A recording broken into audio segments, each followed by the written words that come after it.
Bismillahirrahmanirrahim. Assalamualaikum warahmatullahi wabarakatuh, santri salih dan salihah. Alhamdulillah, hari ini Allah kembali mengizinkan kita untuk belajar bersama-sama program intensif TPQ yang dilaksanakan oleh TPQ MTA Perwakilan Daerah Istimewa Yogyakarta. Pekan lalu kita sudah bersama-sama belajar tentang ibadah, terutama sholat. Tapi kan kemarin belum selesai, Ustazah. Iya, betul sekali, kemarin belum selesai. Nah, hari ini kita akan melanjutkan pembahasan tentang sholat.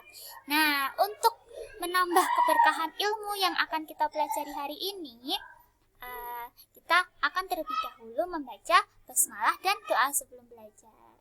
Kita mulai ya. Bismillahirrahmanirrahim. Raditu billahi rabba wa bil islami dina wa bi muhammadin nabiyya wa rasulah. Rabbi zidni ilma wa razuqni fahma. Amin. Nah, sekarang kita akan langsung masuk ke materi. Seperti biasa, sebelum kita masuk ke materi inti, kita akan memulainya dengan hadis harian. Hadis kita hari ini adalah hadis tentang Allah melihat hati kita. Berikut ini bunyinya.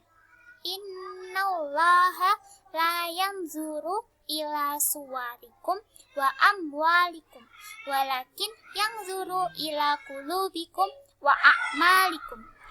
Rawahul Muslim.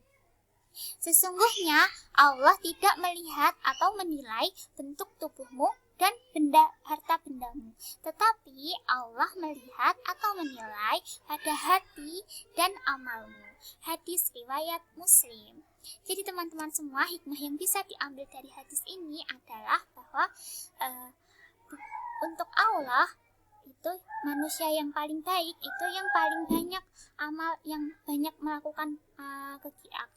melakukan amal-amal yang baik, yang hatinya baik, yang suka menolong temannya, suka membantu orang tuanya, menyayangi binatang. Pokoknya Allah menyukai anak-anak, semua orang yang hatinya baik dan amal ibadah yang baik-baiknya, amal solihnya baik gitu.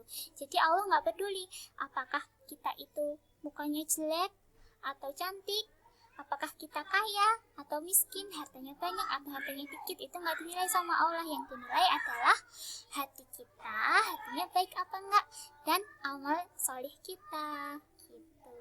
Jadi semangat terus untuk beramal baik dan menjadi anak-anak yang memiliki hati mulia. Oke, kita langsung masuk ke materi inti. Materi inti, tadi saya sudah sampaikan bahwa kita akan melanjutkan materi sholat yang kemarin. Nah, hari ini, kemarin terakhir kita sudah membaca sampai ke poin ke-7, yaitu membaca amin. Nah, sekarang kita akan masuk ke poin 8, yaitu membaca surat atau ayat. Sebagaimana di hadis ini, Rasulullah Shallallahu Alaihi Wasallam menyampaikan bahwa kami diperintah oleh Rasulullah Shallallahu Alaihi Wasallam supaya membaca Al-Fatihah dan apa-apa atau ayat atau surat yang mudah. Jadi setelah membaca Al-Fatihah, membaca amin, habis itu kita membaca surat. Boleh surat, boleh ayat. Jadi nggak harus satu surat full, boleh beberapa ayat aja gitu.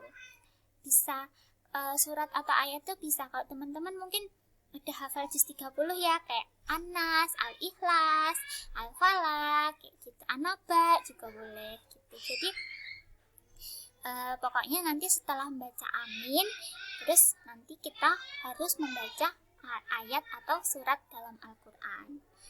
Boleh misalkan nggak satu surat full, misalkan An-Naba 1-5 ayat 1-5 tok, itu nggak apa-apa gitu, karena ayat atau surat nggak harus satu surat full gitu. Lanjut, setelah membaca surat, kemudian kita ruku. Nah, ruku itu adalah membungkuk badannya, membungkuk dengan punggungnya datar, dengan meletakkan telapak tangannya diletakkan pada kedua lutut dan jari-jarinya direnggangkan seperti ini. Nah, terus nanti pas udah di posisi kayak gitu, udah posisi membungkuk, terus tangannya udah disiku dengan direnggangkan, terus terus kita harus membaca Subhanakallahumma Rabbana wa bihamdika Allahumma gfirli. Ini versi yang pertama. Ada versi satu lagi yang pendek ini. Subhana Rabbiyal Azim. Step yang ini membacanya 3 kali. Subhana Rabbiyal Azim. Subhana Rabbiyal Azim. Subhana Rabbiyal Azim.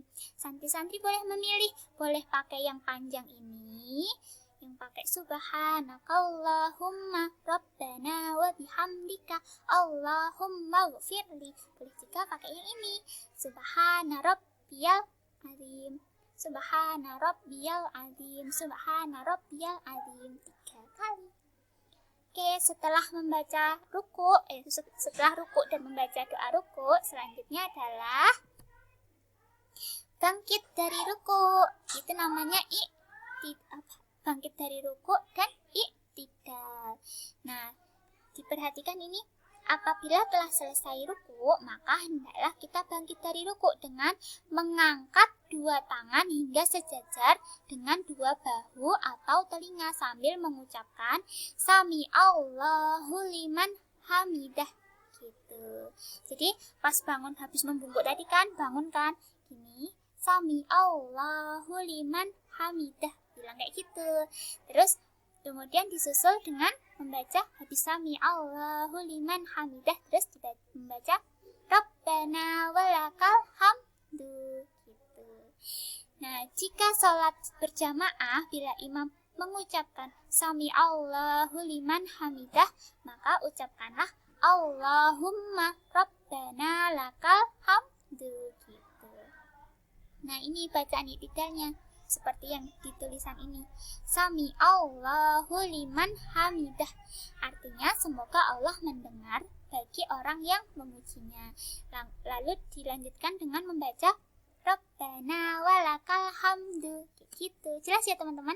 Jadi setelah ruku terus bangun baca Sami Allahu liman hamidah, terus Rabbana walakal hamdu gitu. Rabbana walakal hamdu. Lanjut, setelah membaca bangkit dari ruku dan i'tidal, selanjutnya kita langsung sujud. Nah, pas dari berdiri ke sujud membaca Allahu Akbar gitu. Nah, kita perhatikan ini penjelasannya. Setelah kita melakukan i'tidal dengan tumakninah, lalu kita melakukan sujud, yaitu dengan mengucap takbir Allahu Akbar tanpa mengangkat tangan. Kita letakkan 2 lutut terlebih dahulu. Lututnya diletakkan di lantai dulu.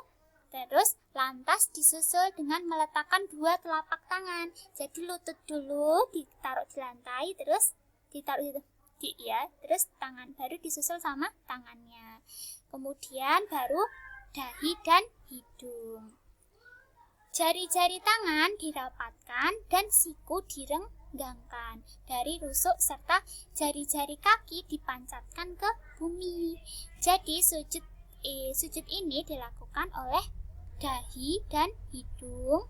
Jadi yang menyentuh tempat sujud itu dahi, hidung, terus kedua telapak tangan, kedua lutut, dan kedua ujung jari-jari kaki gitu.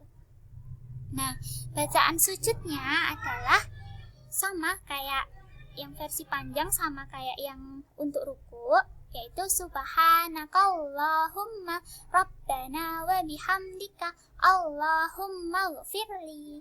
Nah, terus tapi yang versi pendeknya nih yang agak beda. Kalau yang ruku tadi kan bacanya Subhana Rabbiyal Azim. Nah, kalau sujud bacanya Subhana Rabbiyal A'la. 3 kali juga Subhana Rabbiyal A'la, Subhana Rabbiyal A'la, Subhana Rabbiyal A'la. Seperti itu. Oke, sekian materi ibadah hari ini. Kita cukup sampai sekian ya. Jadi tadi hari ini kita sudah belajar dari ruku sampai sujud. Nah, maaf, dari membaca ayat atau surat sampai sujud ya teman-teman. Nah, tugasnya adalah teman-teman menghafalkan doa untuk ruku, sujud, sama doa untuk i'tidal. Dihafalkan ya 3 doa ini, nanti disetorkan sama ustazahnya. Oke? Boleh lewat voice note, boleh lewat pakai video. Terus selanjutnya sebagai penutup, nah ada doa harian nih. Doa hari ini adalah doa mohon tetap bersyukur kepada Allah. Bunyi doanya adalah Allahumma a'inni ala zikrika wa syukrika wa husni ibadatik. Ya Allah, tolonglah aku untuk tetap berzikir kepadamu, bersyukur kepadamu, dan untuk memperbagus ibadahku kepadamu. Hadis riwayat Abu Dawud. Nah, doa ini sangat bagus ya teman-teman, isinya ya Allah, tolonglah aku untuk tetap berzikir kepadamu, artinya untuk tetap mengingat Allah, untuk bersyukur kepada Allah, dan untuk memperbagus ibadahku kepadamu, kepada Allah. Bagus ya doanya teman-teman. Nah, kalau bisa doa ini juga harus dihafalkan dan sering dibaca supaya kita tetap senantiasa menjadi hamba yang bersyukur, hamba yang selalu mengingat Allah, dan hamba yang selalu memperbagus ibadahnya. Oke, alhamdulillahirrabbilalamin, kita sudah menyelesaikan materi hari ini. Terima kasih sudah menyimak. Semoga ilmu yang kita peroleh hari ini menjadi barokah untuk kita semua. Oke, sebelum kita tutup, kita akan membaca doa kafaratul majlis terlebih dahulu ya. Subhanakallahumma rabbana wa bihamdika asyhadu alla ilaha illa anta astaghfiruka wa atubu ilaik. Assalamualaikum warahmatullahi wabarakatuh.